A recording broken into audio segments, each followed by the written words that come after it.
રાજકોટ જિલ્લાના ઉપલેટા તાલુકાના ખાખીજાળિયા ગામમાં 350 થી 400 વર્ષ જૂનું મંદિર આવેલું છે। આ વૈજનાથ મહાદેવનું એક પૌરાણિક મંદિર છે। આ મંદિરની અંદર હરેક તહેવાર ઉજવવામાં આવે છે, જેમ કે શ્રાવણ માસના દર સોમવારે મહાઆરતીનું આયોજન કરવામાં આવે છે। જન્માષ્ટમીમાં 108 દીવડાની આરતી કરવામાં આવે છે। તુલસી વિવાહ, હનુમાન જયંતિ, રામનવમી જેવા હરેક તહેવાર ઉજવવામાં આવે છે।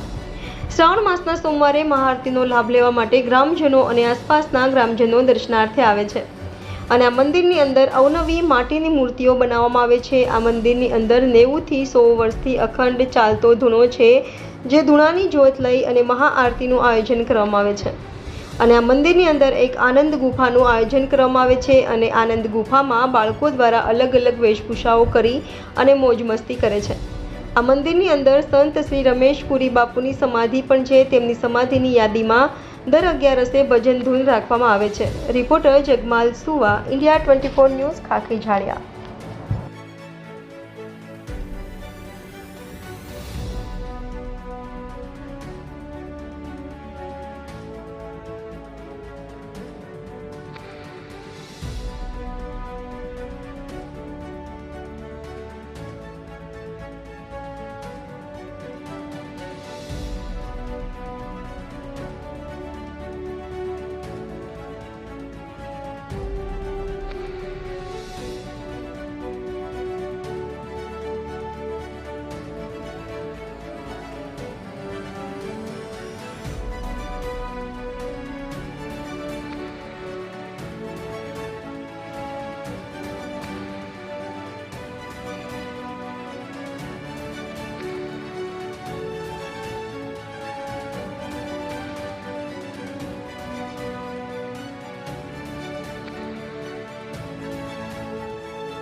તમારું નામ ને વિગત?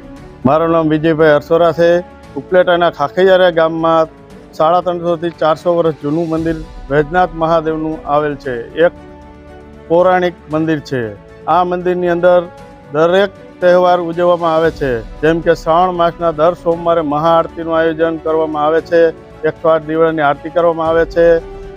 રામનવમી તહેવારો, જન્માષ્ટમી, તુલસી વિવાહ, હનુમાન જયંતિ એવા દરેક તહેવાર ઉજવવામાં આવે છે। શ્રાવણ માસના દર સોમવારે મહાઆરતીનું આયોજન કરવામાં આવે છે।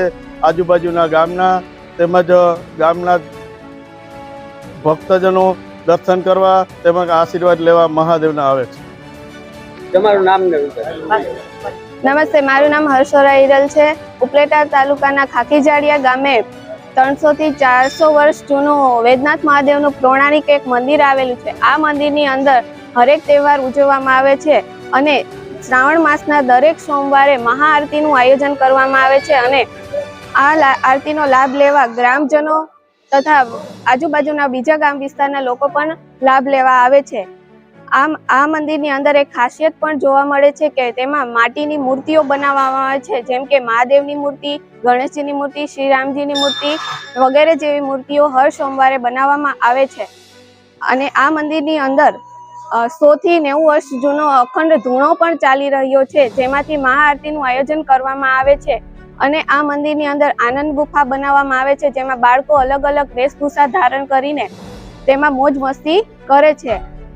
અને આ મંદિરની અંદર એક મહાન સંત એવા રમેશપુરી બાપુની સમાધિ પણ આવેલી છે અને તેમની સમાધિની યાદીમાં દર 11ના રોજ ભજન ધૂન રાખવામાં આવે છે.